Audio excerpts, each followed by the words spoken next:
Bueno, buenos días a todas. Estamos hoy en Buenos esta días. sesión virtual para llevar adelante la defensa de tesis de licenciatura en Ciencias Antropológicas de Maiten Sanguinetti. Hoy es 30 de diciembre del año 2021 y para empezar el acto de la defensa le vamos a dar la palabra a Maiten para que haga su presentación y les pido a las integrantes del jurado y a las directoras y codirectoras que están presentes que pongan silencio en sus micrófonos, así ella puede exponer. Bueno, comparto pantalla entonces.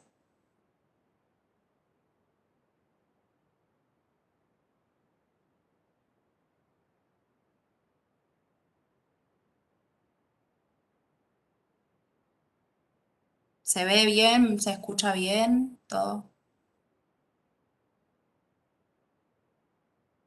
Bueno, arranco entonces. Bueno, el título de mi tesis, que a su vez es el tema de la tesis, es Distinción religiosa en la conformación de la alta sociedad porteña de la segunda mitad del siglo XIX. Y este tema lo relevo, lo construyo a partir de hacer el seguimiento de la cotidianidad de tres sujetos relevantes dentro del espacio de la alta sociedad, como son Félix Frías, José Manuel Estrada y Pedro Goyena. Antes de comenzar, quisiera aclarar, que si bien está aclarado en la tesis, pero me parece que no está de más decirlo acá, que no me ha interesado particularizar en estos tres sujetos o en la vida personal de estos tres sujetos, Frías, Estrada y Goyena, en tanto sí han conformado, han liderado y conformado espacios que fueron relevantes y que han movilizado y construido a un grupo social dentro del espacio de la alta sociedad. A ver. Siguiente.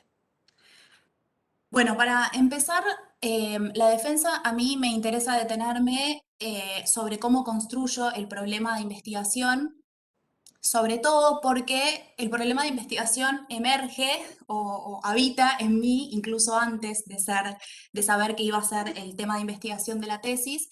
Y esto tiene que ver con que hace muchos años atrás comienzo a frecuentar a integrantes de la clase alta, aún sin saber que eran, que estaba ingresando, digamos, a este grupo social. Empiezo a socializar con individuos conformantes y hay una serie de sensaciones que en ese momento yo experimento que no termino de comprenderlas socialmente, digamos, no problematizo antropológicamente aquello que yo estaba sintiendo. Pero esas sensaciones me habitaron y me acompañaron durante muchos años y tienen que ver con sensaciones contradictorias entre aquello que estaba viviendo y lo que estaba sintiendo, en el sentido en que estos espacios había mucha opulencia, pero los sentía sumamente austeros, había mucha humildad, mucha sencillez y cercanía,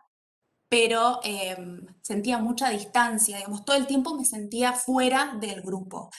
Y pasaron varios años.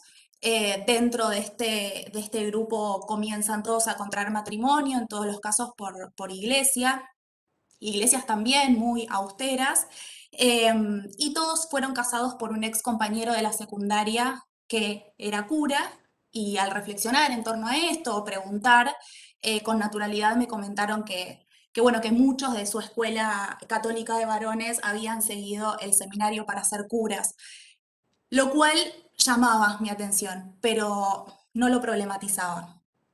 Conforme fueron avanzando los años, yo avanzo en la carrera y curso el seminario anual de Antropología y Educación, Neufel Novaro, del que participaba Victoria, y en ese seminario me acerco a los trabajos de ella, sobre todo su tesis doctoral, La educación de la clase alta argentina, y a partir de esas lecturas identifico como un quiebre en mí, en términos reflexivos, porque me doy cuenta que este grupo al que había ingresado ya hacía 4 o 5 años, y mis sensaciones, guardaba relaciones con aquello que Victoria releva en esos trabajos, con lo cual identifico o pongo en marco social aquello que yo estaba viviendo. Más adelante curso mi última materia optativa, debates y perspectivas críticas sobre pueblos indígenas en Argentina, y en ese momento ya sí me doy cuenta que quiero trabajar algo vinculado con la clase alta, pero todavía no tenía bien claro qué. Yo en antropología y educación llevé a cabo otro proyecto.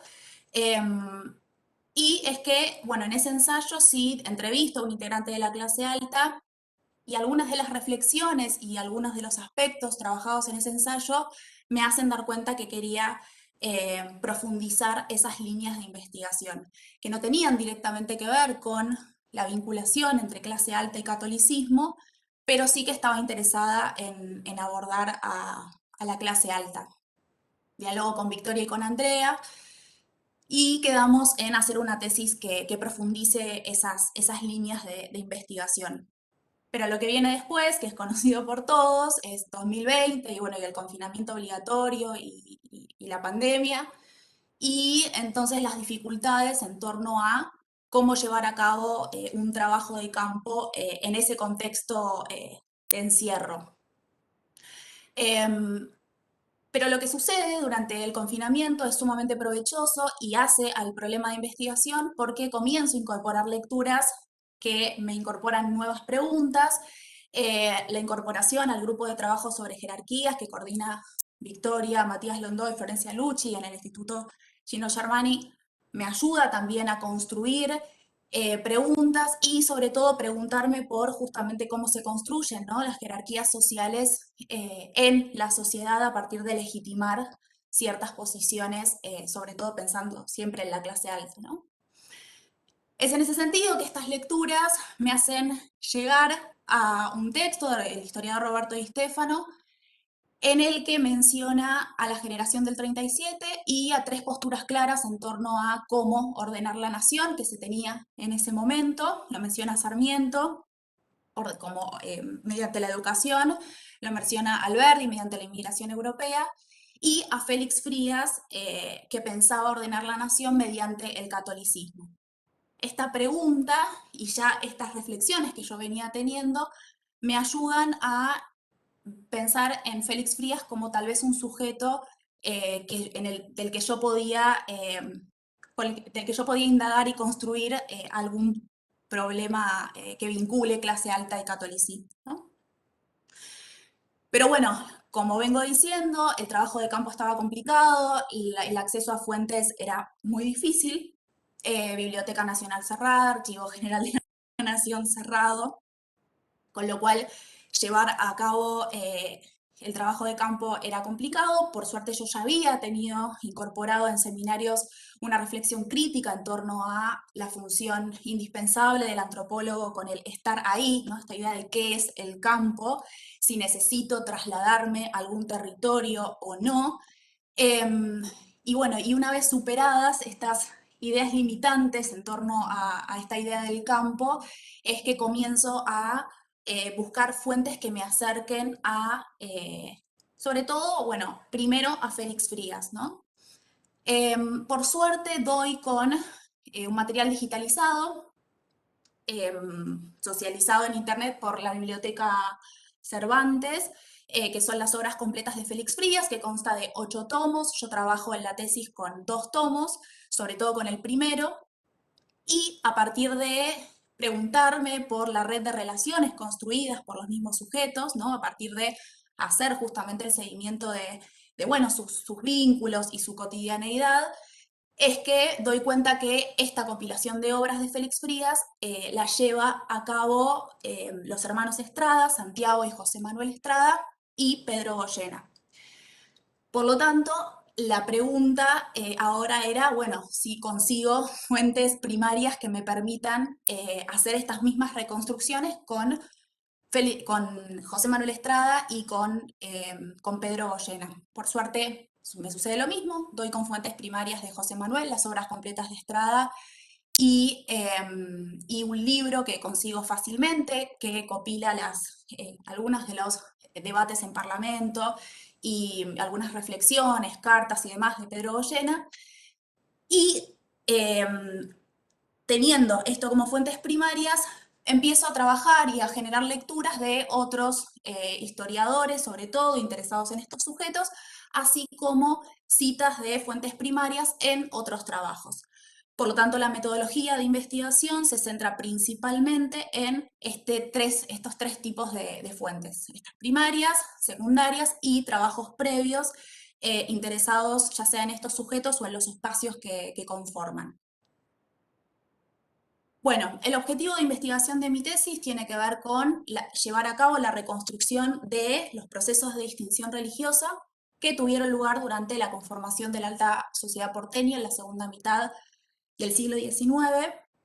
Antes de avanzar, me gustaría hacer como una salvedad respecto de estas categorías que uso para pensar a este espacio social y que tienen que ver con que cuando hablo de conformación de la alta sociedad, estoy haciendo referencia, por un lado, a la categoría alta sociedad que utiliza Leandro Lozada y que da cuenta de la heterogeneidad dentro de este grupo social, que en momento de conformación, que es a mediados del siglo XIX, también tomando análisis de este historiador, la alta sociedad se conforma a mediados del siglo y es profundamente heterogénea. Esto quiere decir que yo relevo a un grupo social que se identifica con la causa religiosa, que se apropia de narrativas y que lleva a cabo acciones provenientes del catolicismo, y que estos, a los ojos de la investigación, son estrategias que fueron funcionales para legitimar la posición social que ocupan. Pero lo que no quiere decir es que todos los sujetos conformantes de la alta sociedad se hayan identificado con esta causa. De hecho, no fue así. ¿Agua? Bueno, esto ya lo dije. Bien, yendo específicamente a los temas que desarrolla la tesis está compuesta por 3 capítulos. Voy a ir brevemente por estos capítulos y qué es lo que observo y cómo lo observo. El primer capítulo tiene que ver con reconstruir las experiencias formativas católicas en estos sujetos conformantes del espacio de la alta sociedad porteña.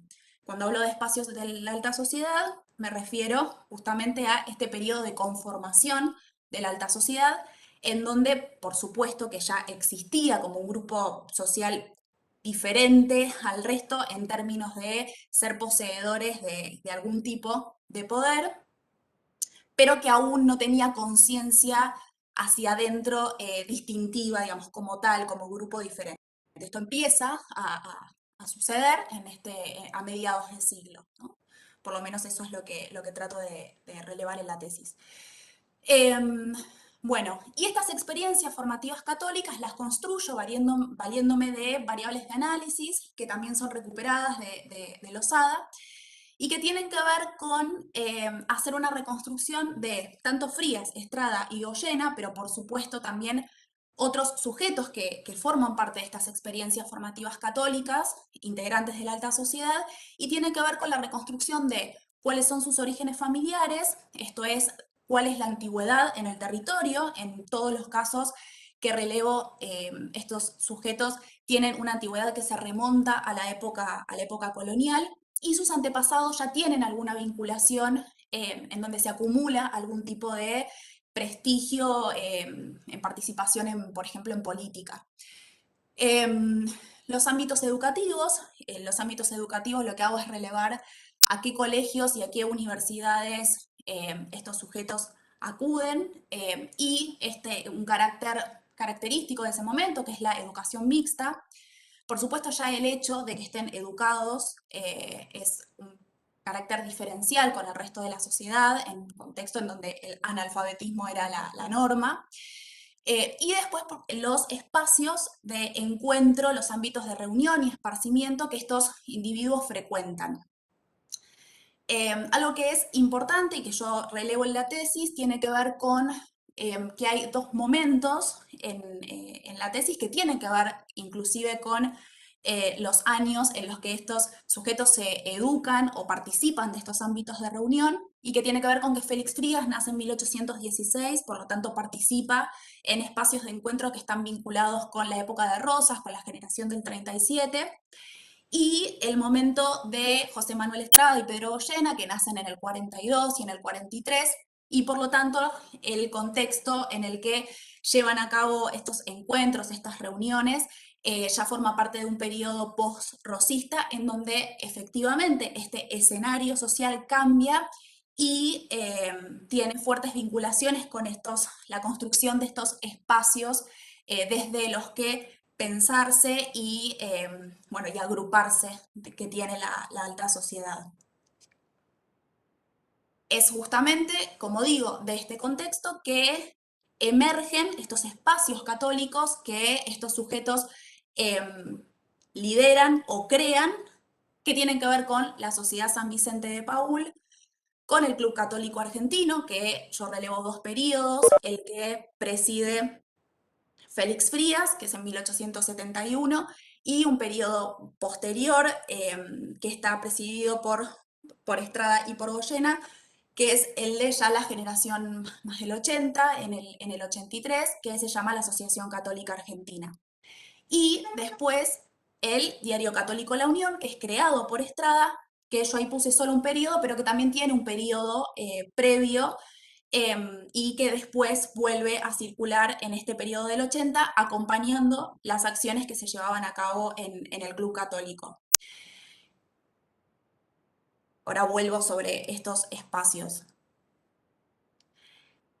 Una vez hecho este relevamiento, esta reconstrucción de las experiencias formativas católicas que sitúan a estos sujetos y a otros, y cómo se conforma este grupo social que va pensándose distintivamente a partir de la participación en estos espacios, es que accedemos a un segundo capítulo que tiene que ver con con las experiencias formativas católicas de estos sujetos, pero pensando en las vinculaciones que tiene esto con las disputas de sentidos por el proyecto nacional. Porque efectivamente, como vengo diciendo, el contexto en el que se crean estos espacios es un contexto en donde el escenario, en la época post-rosista, empieza a volverse heterogéneo. No tanto como las inmigraciones masivas que acontecen posteriormente, pero sí comienza a haber pluralidad de voces, sujetos del interior que viajan y se forman en Buenos Aires, que comienzan a asistir a las universidades, y en ese sentido, digamos, estos sujetos ya no conocen estas experiencias formativas de base de los otros sujetos, de qué familias vienen, de qué barrios, dónde se educaron, y esa heterogeneidad social, esto es algo que trabajo en la tesis, como esa heterogeneidad va generando que estos sujetos se empiecen a nuclear, a hacer un cerramiento en espacios restringidos. Y es justamente dentro de estos espacios que comienzan a generar disputas y tensiones por la hegemonía del proyecto nacional. Lo que se observa es cómo se autoidentifican como aquellos sujetos que son los indicados para conducir a los distintos grupos sociales al progreso. ¿Por qué? Por tener justamente este distintivo que tiene que ver con la educación en valores católicos, lo cual algunos sujetos conformantes del espacio de la alta sociedad que se habían educado en el catolicismo habían perdido esos valores producto del avance de la modernidad. Y esta idea de que se habían corrompido y habían corrompido sus valores y que ellos entonces debían reeducarlos, los ubica en un lugar jerárquico superior por encima de toda la sociedad. Bueno, ¿qué es lo que observo específicamente de estos espacios católicos que relevo y en vinculación con la disputa por la hegemonía del proyecto nacional? Varias cosas, yo en la defensa me detengo en algunas y que tienen que ver sobre todo con el primer lugar, que es la Sociedad San Vicente de Paúl, que en 1859 extraída al territorio por Félix Frías. Félix Frías en periodo de, se exilia en la época de Rosas y de Chile es enviado a Francia. En Francia está del 48 al 55 y en ese momento, convulsionado de Francia, conoce la causa de San Vicente de Paúl de la mano de Frédéric Ozanam y desde allá se presenta a las nuevas funciones del catolicismo. Estas nuevas funciones que se presentan a través de la Sociedad San Vicente de Paúl plantean, entre muchas cosas, 5 virtudes fundamentales que tienen que ver con un catolicismo que acerque a el rico con el pobre. Presenta la idea de un trabajo activo, esta idea de poner el cuerpo a partir de, bueno, que estos individuos deben ser visitadores de pobres y a partir de practicar sobre todo 5 virtudes fundamentales, como son la caridad, la sencillez, la humildad, bueno, la mortificación y la mansedumbre. Estas características, estas categorías y esta idea de vincular pobres y ricos es diferente a lo que se venía planteando, digamos, desde la alta sociedad, que efectivamente participa del catolicismo, pero de una manera mucho más desapegada. Digamos. Ahora ellos dicen, no alcanza con ejercer limosna, de dar dinero, sino que hay que poner el cuerpo, hay que trabajar activamente. Después, más adelante, la Sociedad San Vicente de Paúl sigue funcionando y lo que hacen tanto Frías como Estrada, Goyena y otros sujetos es conformar el Club Católico Argentino. Estos mismos sujetos que formaban parte de la sociedad y que van a formar parte del Club Católico comienzan ya sí a pensar ya no en términos únicamente de caridad, sino en términos políticos.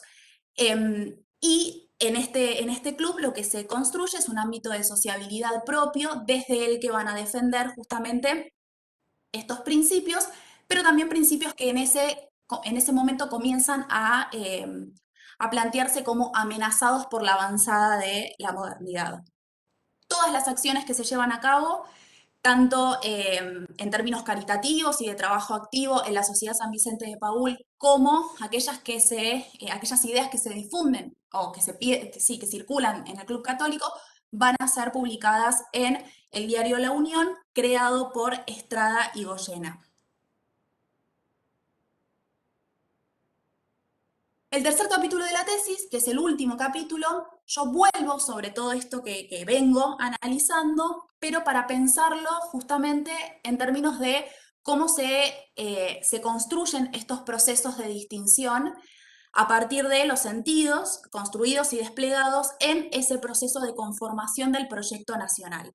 Ya ubicándonos hacia fines del siglo XIX, algunas características que tienen estos espacios considero que fueron funcionales al producir justamente distinciones sociales. Y tienen que ver, resumiendo, en el carácter restringido de estos espacios, esto es, no todas las personas podían participar o participaron de la Sociedad San Vicente de Paúl, del Club Católico Argentino, Asociación Católica Argentina y del diario La Unión, pero además el diario La Unión no contaba con un enorme, no tenía una tirada muy masiva como ya sí en ese momento tenía, por ejemplo, La Nación, sino que concentraba un grupo reducido de lectores.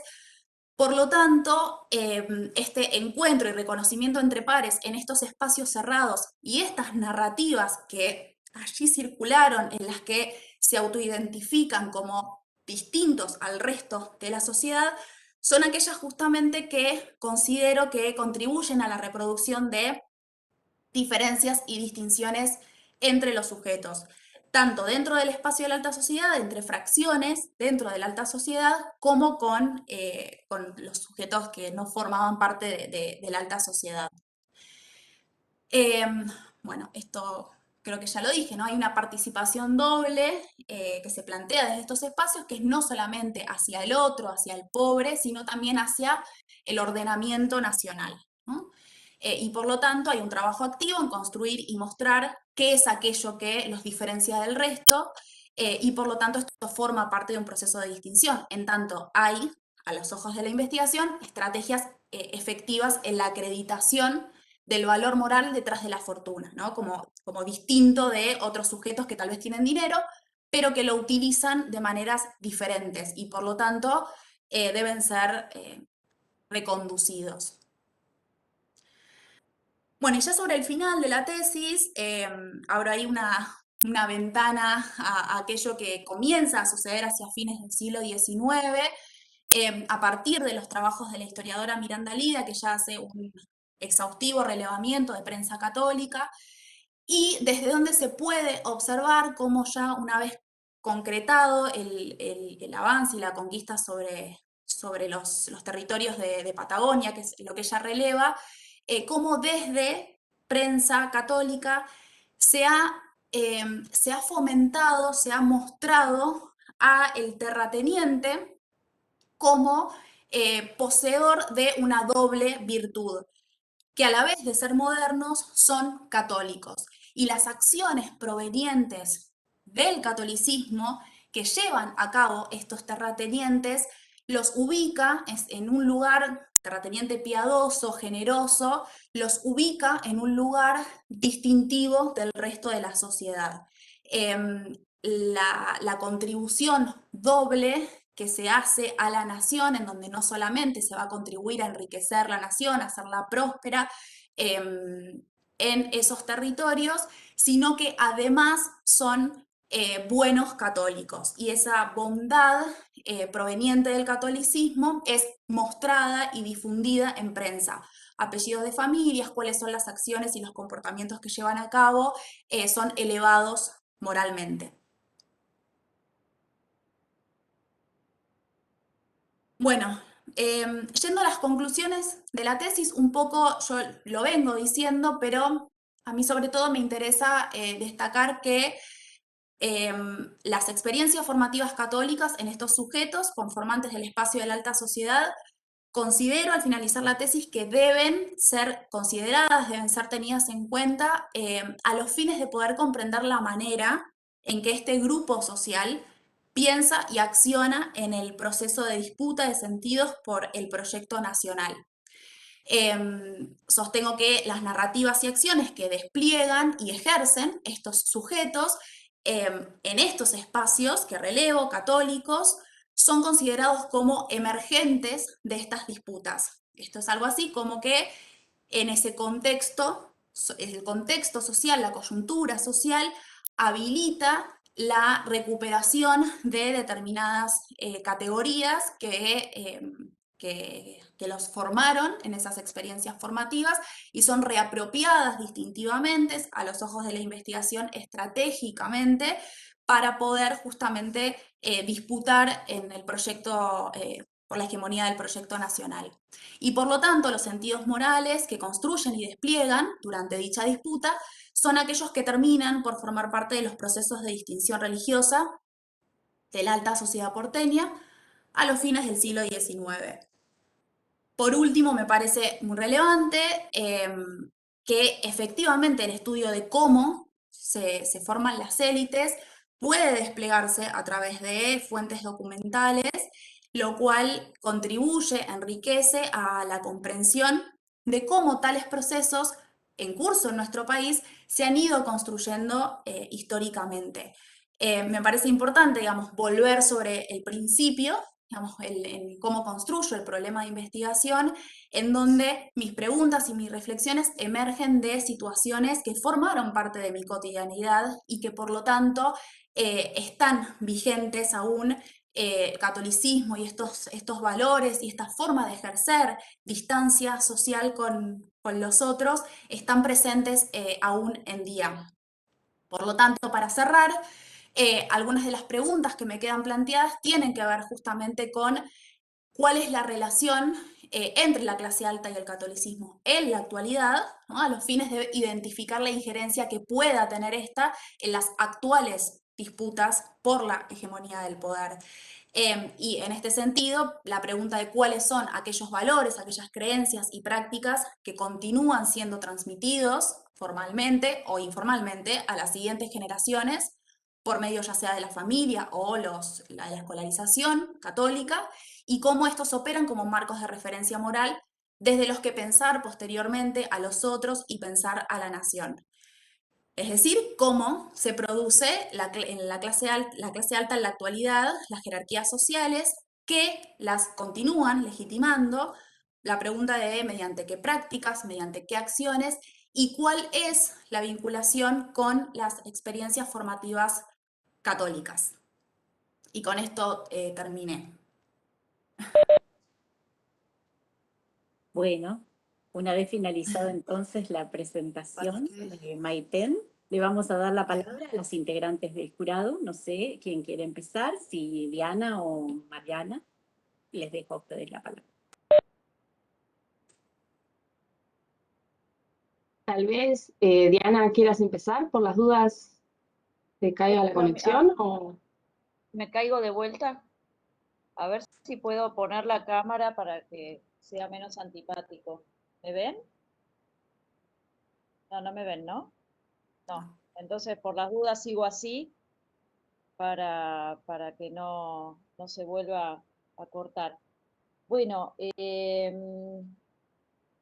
disculpen la cantidad de complicaciones y bueno, y gracias por invitarme a ser parte de este jurado. ¿Me escuchan bien? Sí. ¿Me escuchan?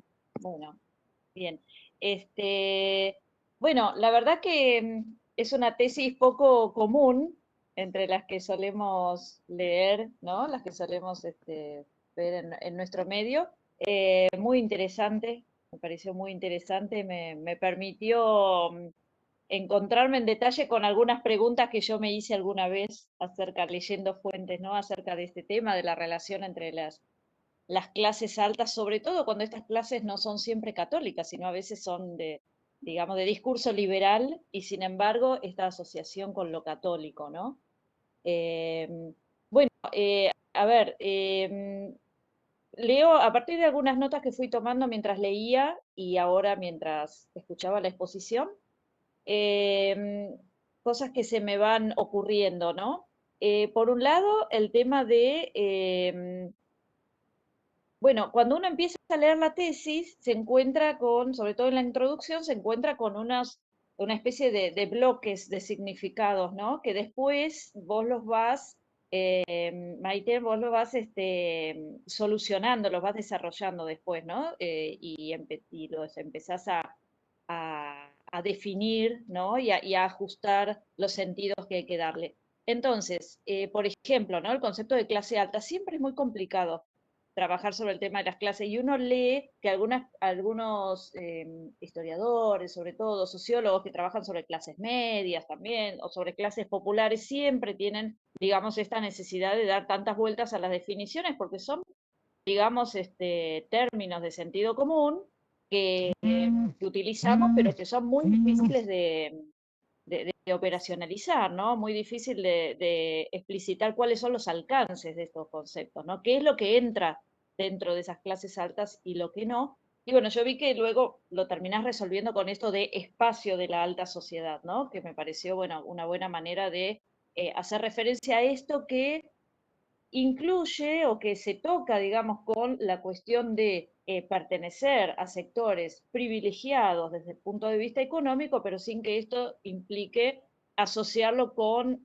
determinado lugar en la producción económica, ¿no? Que sería, digamos, una definición más ajustada a lo que sería una clase social.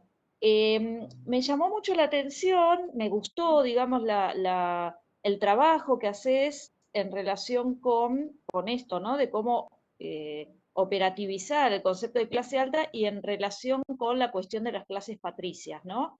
Lo que decimos, bueno, aquellas personas que son calles y avenidas, que tienen apellidos ilustres, pero también se da acá esta tensión que a mí me parece que da como para seguir trabajándola, ¿no? Esta cuestión de que es una condición necesaria pero no suficiente, ¿no? El tema de bueno, tener plata no necesariamente es pertenecer a la alta sociedad, y sobre todo, me parece, esto no lo encontré explícitamente en la tesis, pero cuando vos hablás, sobre todo en la introducción, acerca de la falta de ostentación, la humildad, digamos, la sencillez como valor, esto, digamos, tiene que ver también con una definición de alta sociedad, en el sentido como si dijéramos el lujo es vulgaridad, ¿no? Digo, esa cuestión de que la ostentación de riqueza hace que esa persona sea definida como alguien que no está en sintonía precisamente con los valores de la clase alta. Al contrario, sería a veces cuando se habla de los nuevos ricos, ¿no? Yo pensaba en esto, esa cuestión de que la ostentación, al contrario, es como que señala al recién llegado, ¿no? Tiene que ver un poco con eso, me parece. Y me parece que también uno podría pensar al revés, personas que son de clase patricia, personas que, digamos, que son descendientes de personajes de la historia nacional, etcétera, pero que no compartieran los ciertos valores o ciertas ideologías políticas o cierta, no sé, cierta afinidad por ciertas cosas, si también podría quedar fuera de esta alta sociedad. Entonces me gustaría, si podés, ¿no? Como una pregunta, digamos, comentario, si podés desarrollar un poquito más esto de la relación entre alta sociedad, economía y ser patricio o no ser patricia. Eso por un lado porque me pareció un conjunto de significados muy interesante. Después, bueno, esta cuestión de la sencillez también te quería preguntar hasta qué punto es una categoría nativa, ¿no? O cómo es realmente que lo expresan ellos. Ya sé que lo que terminaste haciendo en tu tesis y que vos lo explicás, ¿no? Cómo fue pandemia mediante que tuviste que los temas, no terminaste haciendo una etnografía de las clases altas actuales, sino que esto es otra cosa. Pero me gustaría igual, porque no sé hasta qué punto es una, digamos, una suposición también, un preconcepto de quienes nos acercamos al tema, pensar que podría ser otra cosa. O sea, ¿por qué nos sorprende el tema de la falta de ostentación, de la sencillez, de la, ¿no? De no me acuerdo, como la austeridad, ¿no? Y hasta qué punto esto surge como concepto nativo, hasta qué punto es algo que se pone desde afuera. En cuanto al desarrollo histórico de, digamos, el argumento de la tesis, que tiene que ver bueno, con toda la cantidad enorme de lectura que hiciste, que se nota, ¿no?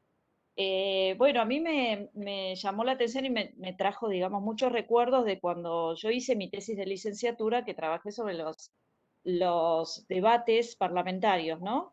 Los registros que quedan en los diarios de sesiones del Congreso Nacional por la época, ¿no? 1880.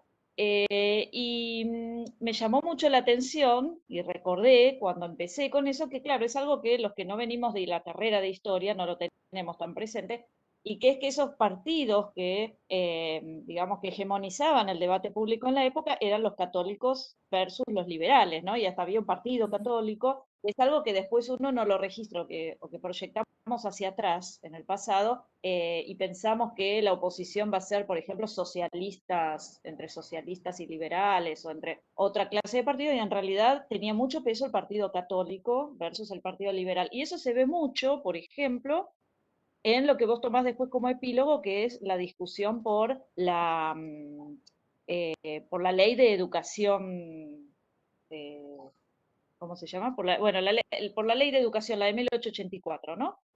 Donde llama mucho la atención que todos apelan a la inmigración, ¿no? Y, o sea, la inmigración era como el horizonte del proyecto nacional para todos, por una razón u otra. Entonces, los católicos apelaban a que la educación debía ser católica, debía ser en valores católicos y que tenía que haber catecismo en las escuelas, etcétera, porque decían la mayor parte de los inmigrantes pertenecían al mundo católico, al mundo mediterráneo, ¿no? Y que entonces una educación que no fueran valores católicos iba a violentar a las familias, ¿no? Porque sus hijos iban a estar educados en valores ajenos a la familia. Mientras que los liberales sostenían la necesidad de la educación laica porque decían si venían inmigrantes no católicos, que eran los que querían y no venían, Pero si tenían, digamos, europeos del norte, esas familias europeas del norte se iban a sentir violentadas porque sus hijos iban a recibir una educación católica. Pero siempre el horizonte era cómo, digamos, por un lado nacionalizar, cómo hegemonizar culturalmente, cómo homogeneizar culturalmente al país, pero por otro lado también cómo no evitar la llegada de inmigrantes que estaban esperando, ¿no?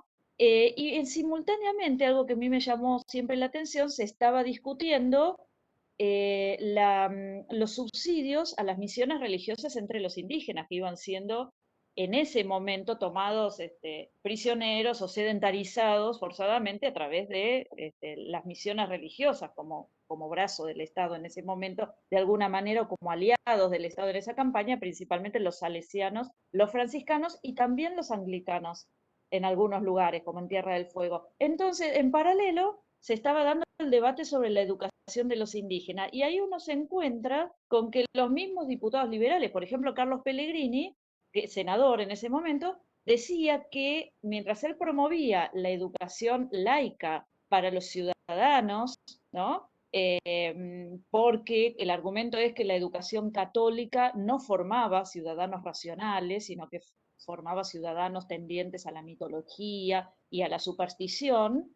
En cambio, promovía la educación católica, ¿no? El subsidio a las escuelas católicas entre los indígenas. ¿Por qué? Porque los indígenas no necesitan, dicho así explícitamente, una formación racional como ciudadanos, sino que tienen que ser primero cristianizados para civilizarse, ¿no? Tenían que pasar por ese baño del catolicismo y después, quién sabe, algún día tal vez fueran, en otras generaciones serían aptos para ser ciudadanos racionales, ¿no? Entonces, al mismo tiempo, las mismas personas y los mismos partidos podían estar promoviendo dos clases de educación diferente para los ciudadanos del país según las expectativas acerca de los resultados posibles de esa educación, ¿no?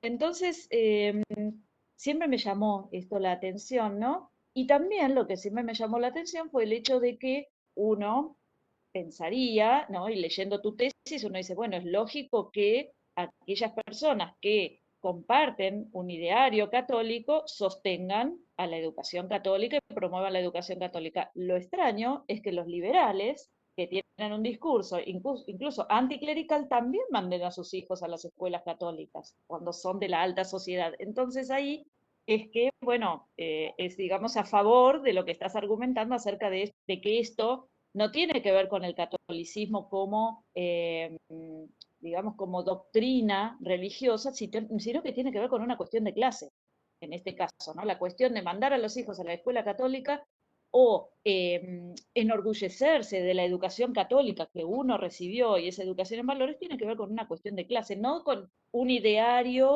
religioso que por otro lado es, digamos, renegado o cuestionado o incluso impugnado, ¿no? Entonces, mi pregunta acá sería, ¿qué es lo que queda por fuera del ideario católico que estos personajes por ahí no están promoviendo? Porque, digamos, no podemos reducir catolicismo a escuela católica. Hay muchas cosas del catolicismo que quedan por afuera. Y además, es muy interesante que en las citas que vos mencionás de todos estos personajes, ¿no? Y de Frías, Goyena y Estrada principalmente, hay una relación muy fuerte entre ser católico o tener valores católicos y la caridad o la filantropía, que parece que sería, en definitiva, lo que demuestra tener valores, ¿no? Y esas frases, ¿no? Como que, bueno, que estos buenos ciudadanos son los que van a los hospitales a sentir feos olores. Es una cosa terrible, ¿no? Además, la definición del sujeto también del que está afuera y que es ese sujeto de ayuda es terrible, ¿no? La forma en que se refieren a estas personas y hacen, digamos, hay una relación muy directa entre ser católico y ejercer la caridad, ¿no? Por supuesto, como vos también lo decís, con fines de, digamos, de aquietamiento de cualquier clase de movimiento social, ¿no es cierto? Porque hay uno que dice, ¿no? La sencillez y la falta de ostentación para el rico y la resignación para el pobre, ¿no? Esos son los valores católicos. Y en el medio la filantropía, ir a llevar cosas, ir a consolar, ¿no? Por supuesto que tiene que ver con un proyecto político conservador, pero mi pregunta es, ¿qué sería de lo que uno puede considerar una religión? Estos discursos se están dejando por afuera. ¿Y por qué? ¿No? ¿Por qué esa reducción a caridad, filantropía y educación, pero no nada que ver con otro tipo de creencias, por ejemplo? No se están discutiendo dogmas, no están discutiendo ni la Inmaculada Concepción, como digamos, eso no es un problema, parece, ¿no? Bueno, me gustó mucho también, bueno, allá al final de la tesis, la escena de la visita del cura a la estancia de los Anchorena y que pasan a bautizar a todo el mundo. Me hizo acordar, no sé si vieron, de la película Miss Mary de María Luisa Bemberg, donde también se ve esa cuestión, ¿no? Cuando la señora de la casa anda ahí promoviendo los bautismos y la primera comunión de los peones de campo, ¿no? Aunque ahí las niñas y niños, los niños de la casa son educados por institutrices en realidad, ¿no? Que es otra también de las formas de educación, digamos, privativas de la clase alta y que también ha sido como un signo, ¿no? De pertenencia a las clases más altas el hecho de que en algunas familias los hijos son educados por institutrices. Bueno, creo que acá está esas dos preguntas que te hice y, y bueno, no, esa cuestión me pareció realmente muy interesante, ¿no? Porque no esta cuestión, ¿no? De que no estemos hablando de religión, sino de esta asociación entre pertenencia a una clase difusa, ¿no? Este espacio de la alta sociedad, con ciertos valores y esos ciertos valores con una forma de educación. Y diría más, porque, digamos, 100 y pico de años después, a mí me ha llamado la atención, por ejemplo, todavía, ¿no? Como las clases gobernantes, ya no hablando de alta sociedad, porque las clases gobernantes, las clases dirigentes, digamos, los que están en lugares de poder político, no necesariamente, ¿no? Pertenecen a clases altas, salvo en ciertos partidos políticos, ¿no? Entonces, si pensamos, por ejemplo, la gestión anterior, que tenía, digamos, un discurso y parte de su marketing político tenía que ver con una relación estrecha con ciertas clases y ciertos apellidos, ¿no? También calles y avenidas, esa cuestión de los retiros espirituales, que sería hasta contradictorio con el espíritu laico de la Constitución y todo eso, y sobre todo es algo muy, muy especial tratándose de personas en particular. Si hablamos de la gestión, por ejemplo, de Macri, ¿no? Cuando estaban haciendo esos retiros en Chapalmalal, personas que sabemos que ni siquiera son católicas, ¿no? Y se la pasaban de retiro espiritual. Entonces, ahí es donde uno pregunta, ¿qué parte del marketing político tiene que ver con eso de hacer esa performance de catolicismo en gente que no necesariamente es católica? ¿Por qué? Uno piensa, ¿no? ¿En qué parte? Entonces, claro, siguiendo, ahora uno que lee, yo me acordaba de esto, leyendo tu tesis, digo, claro, porque no es la parte del marketing que va para, digamos, todos los argentinos en general, que por ahí estamos más interesados en defender un Estado laico que en pensar qué suerte que son católicos los que nos gobiernan, pero sí puede ser un guiño a ciertas clases, ¿no? Ciertas clases con las cuales determinados espacios políticos se involucran. Entonces, bueno, o la dificultad, por ejemplo, para promover ciertos avances, como podría ser, por ejemplo, la legalización del aborto, y uno ve la resistencia en las clases políticas, ¿no? A asumir públicamente opciones, digamos, que podrían resultar. ¿Y cuál es el problema? ¿Pelearse con la iglesia o manifestarse, digamos, en algo que desde ciertas clases por ahí no pueden defender públicamente, ¿no? Así que bueno, la verdad que me dejó pensando mucho, me gustó, te felicito y bueno, Gracias. nada, dejo para que sigan conversando. Digo, ¿contesto algo? No sé si es... Tal vez mejor yo te hago Dale, algunos comentarios y preguntas, porque además están asociados a lo que ok. fue comentando Diana. A mí también me gustó mucho la tesis, la lectura de la tesis, así que en principio felicitarte a vos, a las directoras. La primera reflexión que me surge no tiene que ver tal vez con, sí tiene que ver con el marco de tu tesis, que es esto de dónde, a dónde ha tomado a cada proceso de tesis este asunto del confinamiento, ¿no? Porque recién antes no sé si ya estaba iniciada la transmisión, pero hablábamos de la cantidad de tesis defendidas en antropología y por las que yo pude acercarme, ya sea porque acompañé algún proceso, porque me han comentado, por escuchar también las defensas, hay distintos momentos, ¿no? Tal vez quienes habían hecho ya todo un trabajo de campo etnográfico y luego en el confinamiento se dedicaron a analizar eso, por más que tal vez no hubieran podido registrar todo lo que hubieran querido etnográficamente, y aquellas, como en tu caso, que tal vez tenías una temática pensada, una problemática, y directamente la búsqueda de esas fuentes fue lo que te bloqueó un poco el confinamiento. Lo digo para destacar lo bien que has resuelto, a mi parecer, lo bien que has resuelto el acceso a determinadas fuentes, la distinción que haces en, bueno, algunas fuentes llamadas primarias, bueno, accedí directamente, otras las reconstruyo desde otras fuentes secundarias, el análisis que hacen investigadoras, perdón, anteriores a vos, ¿no? Me pareció acertado cómo fuiste reconstruyendo un corpus desde que en principio aparecía como una imposibilidad, ¿no? O sea, cómo lo resolviste me parece un buen acierto, una buena estrategia en la tesis. Y por otro lado, quería, antes de entrar en los comentarios, destacar cómo has estructurado la defensa, porque me pareció muy ordenadora, si bien la tesis es clara y es una lectura amena y amigable, y es clara en la redacción y la estructuración de la tesis escrita, me pareció que la defensa, lo que has expuesto, estaba también muy...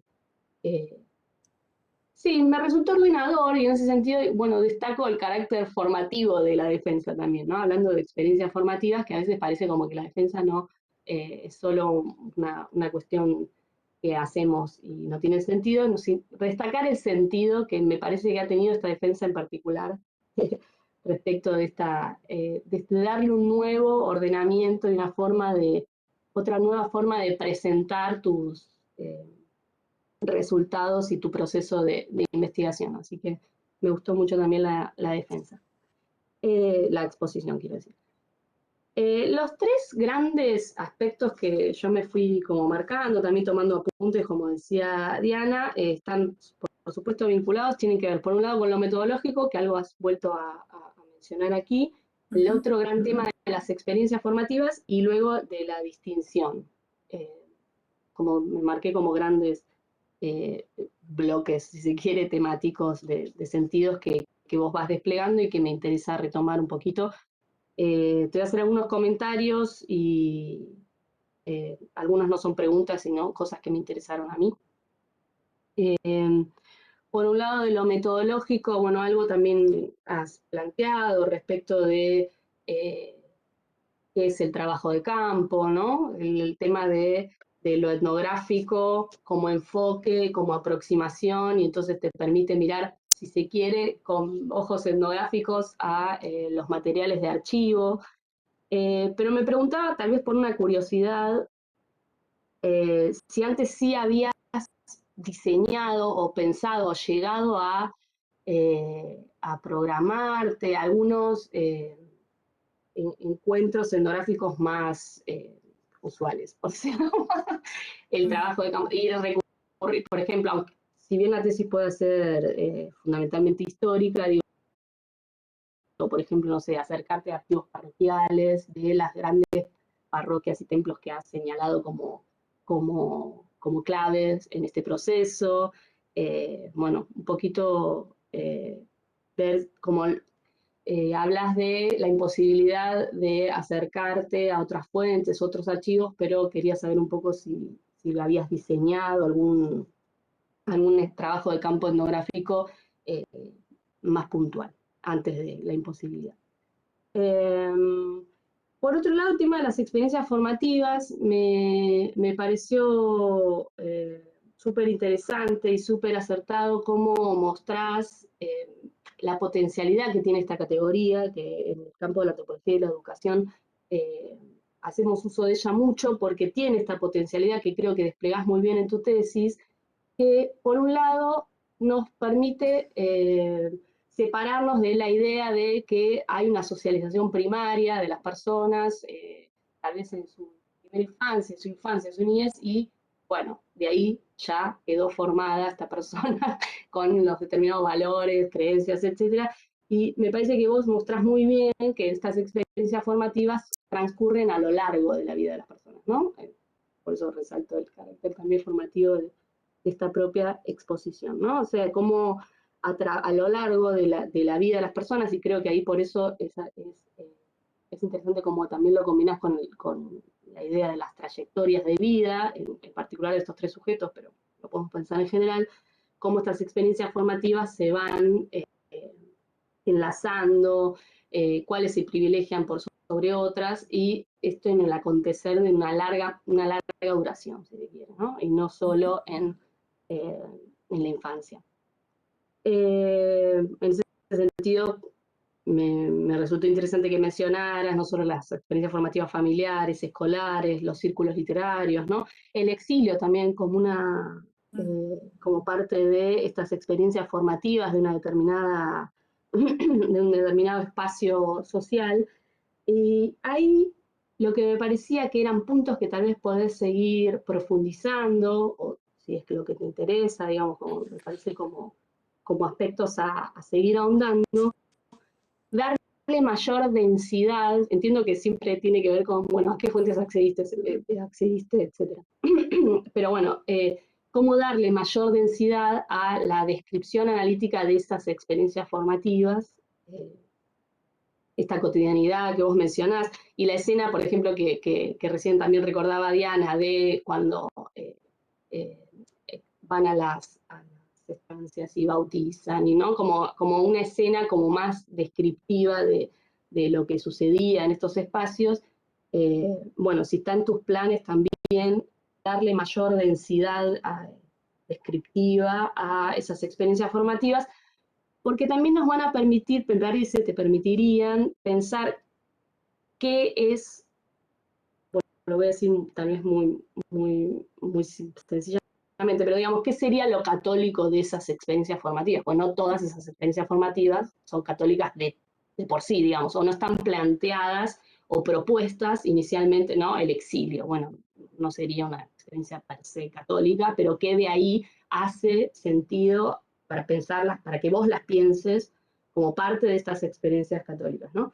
Y ahí me parece que un punto importante que vos terminás desplegando más hacia el final de la tesis es cuáles son estos valores católicos que tanto se promueven en estas experiencias y que las personas reconstruyen y se apropian y desafían y tensionan, ¿no?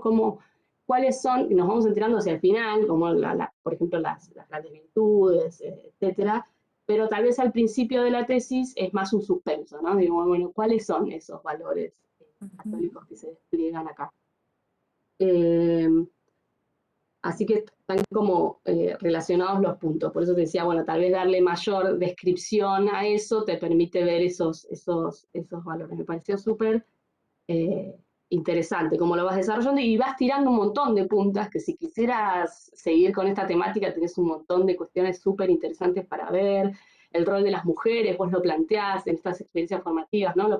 Hay muchas notas al pie que las reacomodaría en el texto porque tienen algunos datos súper interesantes también, como el rol de las mujeres, el concepto de generación, ¿no? No en el sentido nativo de la generación del 37, etcétera, sino en el sentido analítico, también puede ser una punta. Lo militar aparece en un momento, ¿no? Como estos personajes también después se desempeñan militarmente, así sin más. Bueno, ¿cuál es la formación? ¿Cómo están vinculados ahí, intrincados, ¿no? Lo que tiene que ver con el catolicismo, lo militar, el proyecto de nación, va de suyo, lo sabemos, digamos, pero cómo se puede ir desplegando en estos espacios, ¿no? O sea, me parece que tenés ahí un montón de cuestiones súper interesantes para explorar hacia adelante si es lo que te interesa y hacia dónde irías a continuación.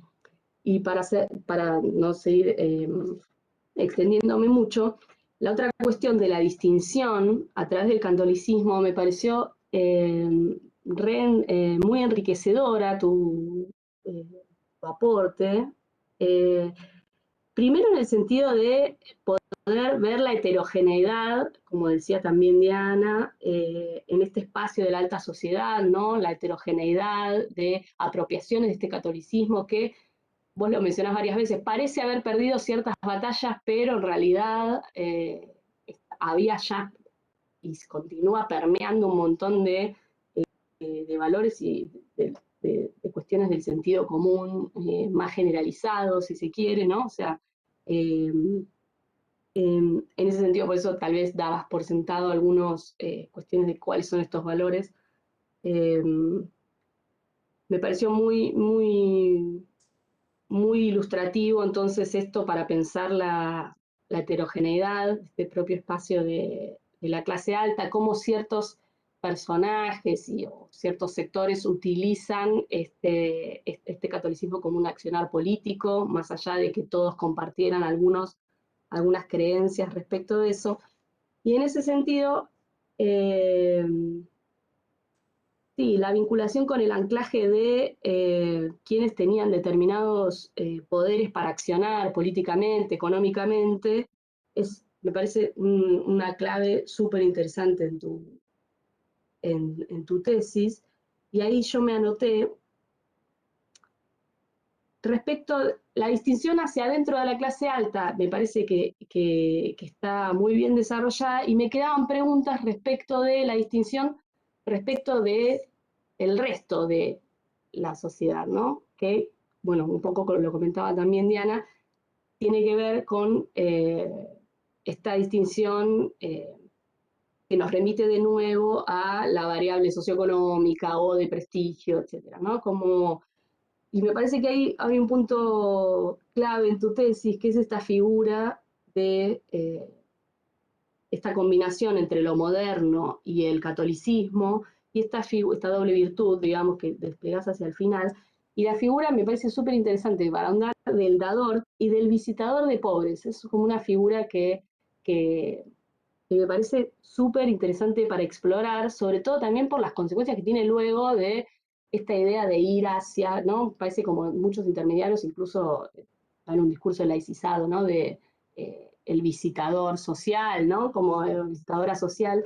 Esta figura del visitador de pobre me parece súper interesante justamente para mostrar cómo resuelve este sector de la clase, de la alta sociedad, esta tensión entre que el catolicismo es una religión pretendidamente universal, en el sentido de que busca misionar, busca evangelizar, ¿no? Ahí, por lo tanto, pretende que todos y todas seamos católicos, católicas, ¿no? O sea, esas personas a las que van a visitar probablemente ya han pasados determinados procesos con distintos grados de apropiación, etcétera, ¿no?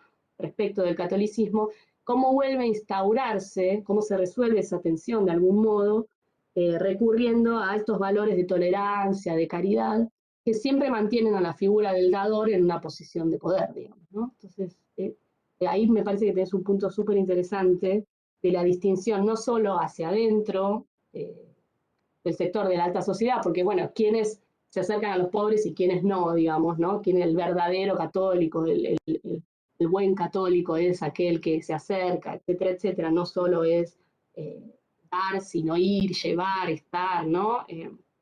Como esa distinción hacia adentro, pero también es el mismo acto, también mantiene esa distinción hacia afuera, ¿no? Por más que las personas a las que se les diera pudieran ascribir determinados grados al catolicismo, ahí hay una distinción muy fuerte que se actualiza, ¿no?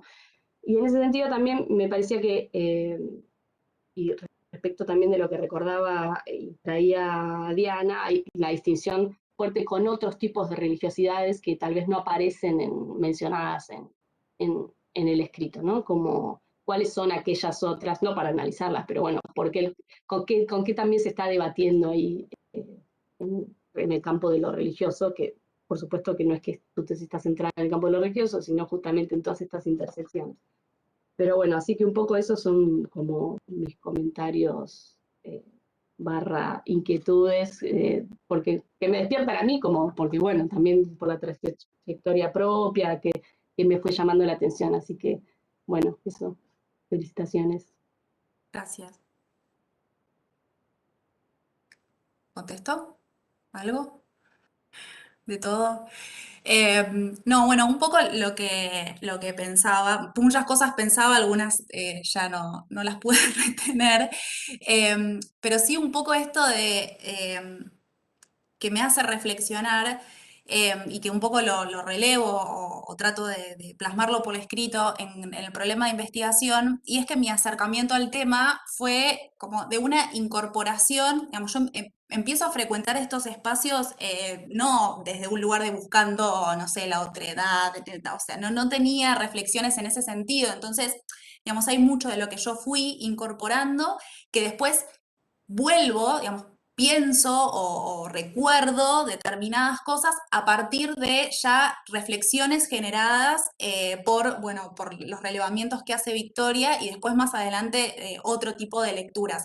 Entonces hay mucho de esto que yo hoy identifico como esto de la sencillez, la falta de ostentación, la humildad y cercanía, pero que yo siempre sentí como un conflicto con estas categorías, que me hicieron mucho sentido a partir de esa lectura. Entonces, en definitiva, como esto de no sé qué fue primero, digamos, si efectivamente tener claras esas sensaciones o haberlas incorporado después a partir de estos trabajos. Porque de hecho muchas de las cosas que menciona Diana han sido trabajadas por Victoria bueno, se me viene como el de ser sencillo, ser buena persona, uno de los textos que efectivamente son categorías nativas que la clase alta pone en funcionamiento, ¿no? Para definirse y para marcar diferencias con los que tienen dinero y hacen ostentación de ese dinero, y que de hecho también Losada trabaja con la categoría de advenedizos en la época de 1900, justamente haciendo alusión a lo que hoy se entiende como el recién llegado, ¿no? Estas inmigraciones masivas en donde se acentúan mucho estos procesos de distinción porque efectivamente la heterogeneidad se vuelve muy fuerte, pero sobre todo porque hay un enriquecimiento muy rápido de estos inmigrantes que llegan, y por lo tanto, digamos, la cuestión del dinero ya no es un marcador de digamos, los que tienen dinero y los que no tienen dinero, y con eso alcanza. Entonces se pone en funcionamiento otros aspectos y bueno, se han trabajado otros. Yo incorporo la pregunta en torno a, bueno, ¿cómo entra el catolicismo en esto? Y también, digamos, porque estamos hablando de mediados del siglo XIX o principios del siglo XX, pero cómo y por qué se sostiene, ¿no? En el tiempo, porque obviamente el contexto es diferente, las coyunturas son distintas, y sin embargo es algo que sigue presente hasta el día de hoy. Entonces, en ese sentido, la realidad es que me interesaría mucho como explorar espacios porque esto también es algo a lo que ustedes mencionan, que en donde se practican el catolicismo sin ser, no sé cómo decirlo de una manera que no sea coloquial, directamente catolicismo. Digamos, espacios en donde se socializa la alta sociedad y que digamos, no se muestran explícitamente católicos, pero efectivamente hay mucho esto es un supuesto, igual como que justamente quisiera explorarlo, hay mucho de esa formación católica de base y estos valores que se incorporan en estos colegios que son seleccionados, y esto es parte del trabajo de Victoria, digamos, que son seleccionados justamente por ese tipo de valores que ofrecen determinados colegios y que tal vez no tienen tanto que ver con la excelencia académica, pero que sí forman, ¿no? En valores y comportamientos y demás, y que después siguen a lo largo de la vida de este grupo social sin que vayan a la iglesia o sin que, digamos, practiquen el catolicismo de manera activa. Entonces ahí hay algo de, bueno, ¿cuáles son esos espacios en donde se socializan este tipo, ¿no? de comportamientos y valores, y que en definitiva tienen que ver con acentuar, ¿no? esas distancias sociales, seguir produciendo jerarquías en la sociedad? Así que son líneas de indagación que desde ya que me interesa mucho explorar. Sí es cierto que en muchos casos haciendo la tesis me hubiese gustado indagar sobre un montón de cosas, por ejemplo, la categoría del visitador de pobres, pero había como una limitación en torno a cuánto yo podía, o personajes, bueno, sujetos que aparecen, que tal vez la red de relaciones que hubiese hecho me hubiese tal vez llevado a caminos distintos, otro tipo de información o más información, pero digamos, había como mucha limitación en ese sentido. O incluso explorar más sobre el club católico, tuve información muy limitada en torno a este espacio, quiénes formaron parte, qué fue del club católico, bueno, no sé, muchas puntas que me quedaron abiertas y que por cuestiones metodológicas no fui como mucho más allá. Si te falta contestar alguna pregunta, díganme, porque...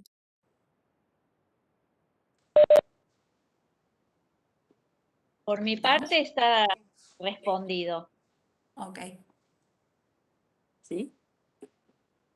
Bueno, entonces, finalizada esta parte de la intervención del jurado y las respuestas de la tesista, ahora le damos la palabra a la directora y a la codirectora para que cierren esta primera etapa.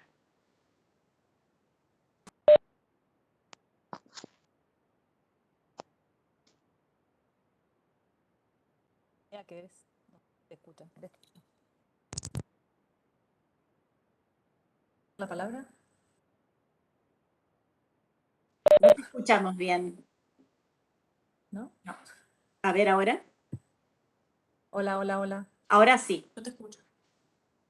Andrea, ¿querés empezar? Bueno, empiezo yo y voy a ser breve. Simplemente quiero agradecer muchísimo a los jurados la lectura súper atenta y enriquecedora, todos los aportes, sugerencias. Siempre es muy, es muy, me da mucha alegría cuando se producen estos intercambios y se genera como nuevas preguntas, todas esas puntas que se van abriendo y que espero alienten a Maiten a continuar por estos caminos o alguno de ellos. También quiero resaltar el esfuerzo enorme y el crecimiento increíble de Maiten. Hoy realmente me quedé helada con esta presentación que ella hizo y también quiero decir que fue un lujo acompañar esta tesis junto con Victoria, que el esfuerzo que Victoria puso también en darle forma, digo, porque fue todo una cuestión, cómo armar este problema de investigación que en sus comienzos era otro, ¿no? Y también eso explica qué hago yo acá. Venía por un tema de cómo se relacionaba la clase alta con alguna ancestría indígena y cómo esto se ocultaba o no se ocultaba, bueno, y ahí entraba yo, pero bueno, eso finalmente se volvió tan difícil con el aislamiento obligatorio y haber podido resolver justamente cuál era el corpus para investigar me pareció como súper acertado y enriquecedor y cómo dar una mirada etnográfica sobre eso, el esfuerzo del extrañamiento que lograste, de eso que empezó por alguna cotidianidad que frecuentaste, pero que pudiste darle como una profundidad analítica que me pareció súper valiosa. Así que, bueno, eso nada más, decir que realmente me pareció un proceso re interesante, productivo, con las particularidades y dificultades que todas y todos enfrentamos en estos años y las circunstancias particulares de Maiten que le puso muchísima energía y que no se desalentó ante las correcciones que le íbamos haciendo, sino que un esfuerzo más y un esfuerzo más y que bueno, y acá estamos, así que es una alegría enorme.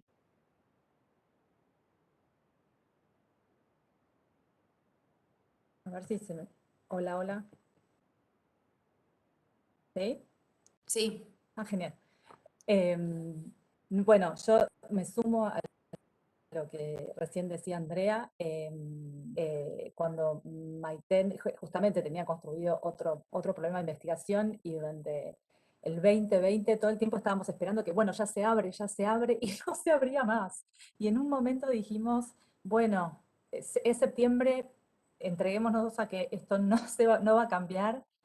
pensemos otra cosa, y ahí Maiten timonió con una cintura increíble, con una flexibilidad increíble, y también le agradezco a Andrea que haya acompañado ese proceso, digamos, más allá de que efectivamente cambió el tema, el aporte y el acompañamiento que hizo Andrea a la tesis de Maiten lo reconoce, lo explica bien en la introducción, fue vital, fue súper necesario, porque sabemos que las tesis, digamos, necesitan un acompañamiento que trasciende la cuestión temática, así que ahí yo estoy también súper agradecida con Andrea, y no sé si es el momento de decirlo ahora o antes o después del dictamen, pero todo el tiempo confiamos en que, con Maiten confiamos en que también la facultad nos iba a acompañar en este proceso que era rarísimo, y nunca tuvimos dudas de que se iba a poder hacer la defensa, ella iba a poder, si ella terminaba su tesis, esto se iba a poder realizar, y bueno, la prueba de que es 30 de diciembre y acá estamos, es que el departamento hizo, digamos, un esfuerzo enorme para que estuvieran los jurados, las juradas hicieron un esfuerzo enorme para a esta altura del año leer la tesis, hacer sus comentarios, así que también estamos, bueno, hablo en plural, pero porque esto también da muestra de algo colectivo y de lo que es la universidad pública, o sea que yo estoy como súper orgullosa de cómo lo colectivo termina habilitando. Así que, bueno, en ese sentido también este proceso tiene que ver con eso, ¿no? Y las tesis terminan siendo esto también, o sea, dependen de esto. Así que súper agradecida con las juradas y con el departamento. Y bueno, como cierro con esto que decía Andrea también, un lujo acompañar a Maiten porque tiene una capacidad de trabajo, de reflexividad y una agudeza intelectual para estar todo el tiempo dando un poco más, y le puso un esfuerzo enorme, así que bueno, fue un placer.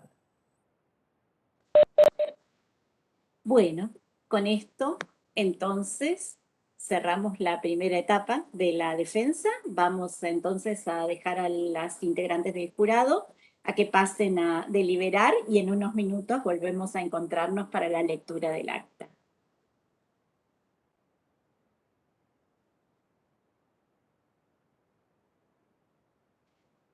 Bueno, Ahí está. una vez finalizada la deliberación de las integrantes del jurado y la elaboración del acta, ahora su directora, Victoria Gesagi, va a dar lectura al acta elaborada.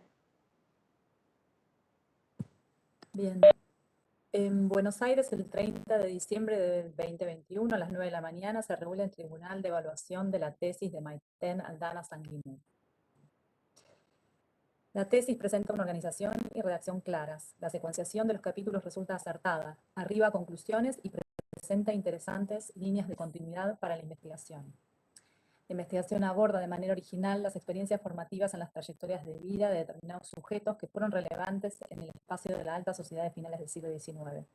Se destaca positivamente la indagación de sus vínculos con los modos de distinción religiosa construidos y desplegados en la disputa hegemónica por la configuración del proyecto nacional. La tesista expuso las líneas principales de investigación con solvencia y profundidad, adecuándose a los tiempos previstos. La exposición fue ordenada y logró una nueva articulación en torno de los puntos centrales desplegados a lo largo de la tesis. Asimismo, respondió correctamente a los comentarios y preguntas de las juradas. Por ello, la calificación final es de 10 sobresaliente.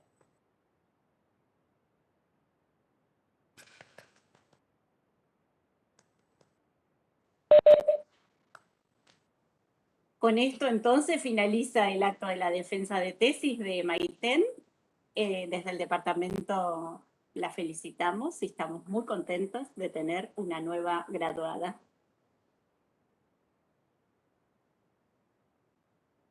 Felicitaciones. Maiten. Felicitaciones, muy No se interesante. escucha. Te escuchamos. Ahí. Ahí. Estaba silenciada. No, bueno, agradecerles profundamente. Estoy muy emocionada, obvio, sucede, pero la realidad es que cierro la carrera de la misma manera que la empecé. La facultad me ha abrazado constantemente. Cada docente, todos los docentes de acá, de este jurado, mi directora de directora, incluso Josefina, fueron docentes míos y de todos me llevo real empatía y realmente me sentí muy incluida. La facultad fue mi casa durante mucho tiempo, me costó mucho llegar a la universidad y la verdad es que cambió el curso de mi vida, la forma en que me relaciono con las personas. Nada, estoy muy emocionada. La realidad es que cierro de la misma forma que arranqué, sintiéndome parte de algo que excede el contenido teórico y que tiene que ver con eso, con el sentirse incluida, con el sentirse parte, con el cambiar aquello que sentía que tenía destinado. Para mí, nada, la verdad es que me voy con mucha gratitud, así que gracias y gracias también por generar este espacio, un 30 de diciembre, también lo valoro inmensamente, así que eso. Bueno, a festejar entonces. Felicitaciones, Maiten, y que vaya todo muy bien. Eso. Tenés una nueva aventura por delante. Sí, muy pronto. Muy pronto, pero es lindo que esto te acompañe y te esté abrazando también. Muchas gracias, gracias, de verdad. Bueno, un abrazo Bueno. para todas. Gracias, Felicitaciones de nuevo. Josefina, y gracias a los jurados, gracias Andrea. Muy lindas vacaciones. Igualmente. Igual. Felicitaciones también a las Gracias. directoras. Felicitaciones a las directoras por lo que se consiguió, ¿no? Y Sí. bueno, También.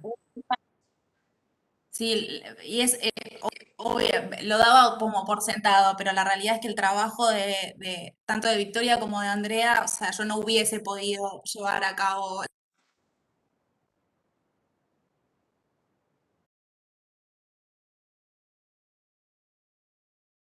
la realización de la tesis sin ellos. Así que sí, gracias. totalmente.